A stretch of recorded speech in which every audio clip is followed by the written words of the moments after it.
Latest updates ఎప్పటికప్పుడు పొందడానికి big TV WhatsApp channel follow అవ్వండి. లింక్ డిస్క్రిప్షన్ లో ఉంది.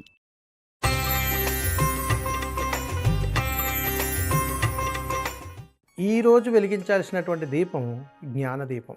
ఈ జ్ఞానదీపం అత్యంత సంపదతో కూడుకున్నటువంటి జ్ఞానదీపం. అయ్యో, ఎన్నో రకాల సమస్యలు, కోర్టు కేసులు, పోలీస్ స్టేషన్లు, అరెస్టులు, వారెంట్లు, వాయిదాలు, రకరకాల సెటిల్మెంట్లు, వీటిల్లో నేను నిమగ్నం అయిపోతున్నాను. రియల్ ఎస్టేట్లు వ్యాపారాలు చేసేస్తున్నాను, ఏది కలిసి రావడం లేదు. బంగారు వ్యాపారం చేస్తున్నా, కలిసి రావటం లేదు. అనేక రకాల మధ్యవర్తిత్వ వ్యాపారాలు చేస్తున్నా, కలిసి రావటం లేదు. చాలా దుకాణాలు పెడుతున్నాను, అది కలిసి రావటం లేదు. ఏ రకంగానూ కలిసి రావటం లేదు. ఇలాంటి సమస్యలు చాలామందిలో ఉంటాయి. మరి అలాంటప్పుడు ఏం చేయాలి అని అంటే, కార్తీక మాసంలో జ్ఞానదీపాన్ని వెలిగించాలి. ఈ జ్ఞానదీపానికి అత్యంత అఖండమైనటువంటి శక్తి ఉంటుంది. అందుకని ఈ జ్ఞానదీపం ఎవరైతే వెలిగిస్తారో ఆ ఇంట సిరుల పంట. కాబట్టి ఈ శివపార్వతుల యొక్క సంపూర్ణమైనటువంటి అనుగ్రహముతో ఇక్కడ సుబ్రహ్మణ్యేశ్వర స్వామివారి అనుగ్రహం కూడా ఉంటుంది జ్ఞానదీపంలో. అందుకని శత్రునాశనం ఖచ్చితంగా జరుగుతుంది.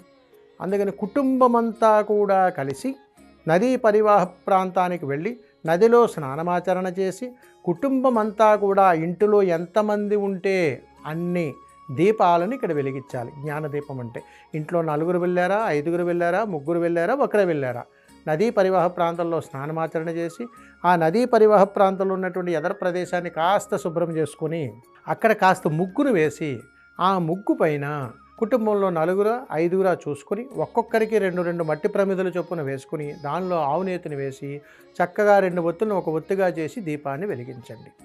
ఈ దీపాన్ని వెలిగించిన తర్వాత ఆ దీపం చుట్టూ కూడా పసుపు కుంకుమను ఎక్కువగా జల్లుకోవాలి. దీన్ని జ్ఞానదీపం అని అంటారు. ఈ జ్ఞానదీపం వెలిగించిన తర్వాత ఆ దీపం వంక చూస్తూ కుటుంబ సభ్యులంతా కూడా నమస్కారం చేసుకొని ఓం హంశం శివాయ నమః, ఓం హంశం శివాయ నమః అనేటువంటి మంత్రాన్ని 11 సార్లు జాగ్రత్తగా చదివి తిరిగి మళ్ళా మీరు దేవాలయంలోనికి వెళ్ళాలి. వెళ్ళి ఆ పరమేశ్వరుని దర్శనం చేసుకుని దేవాలయ ప్రదక్షిణ అంతా కూడా అయిన తర్వాత ధ్వజుడి దగ్గరకు వచ్చి అంత కుంకుమను అంత పసుపును అక్కడ సమర్పించాలి. ఆ సమర్పించిన తర్వాత అక్కడ ఉన్నటువంటి కుంకుమను పసుపును కాస్త తీసుకుని ఇంటికి తీసుకుని రావాలి. వచ్చిన తర్వాత ఆ పసుపు కుంకుమను ఆవు పాలల్లో కలిపి ఆ మిశ్రమాన్ని ఇంటి గడపల మీద చల్లాలి. ఈ విధంగా చేయటాన్ని జ్ఞానదీపము అని అంటారు. ఇది కార్తీక మాసంలో చేయటం వలన విశేషమైనటువంటి ఫలితాలు పొందేటువంటి అవకాశాలు బలంగా ఉంటాయి.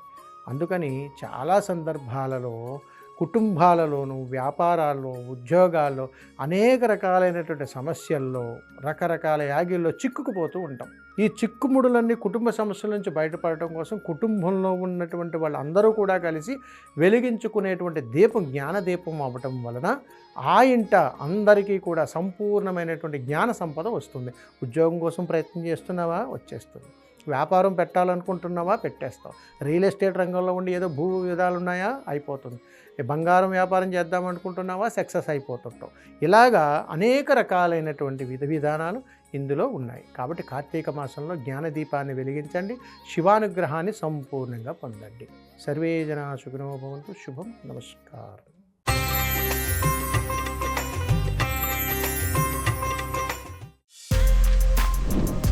For more videos like this, subscribe Big TV channel.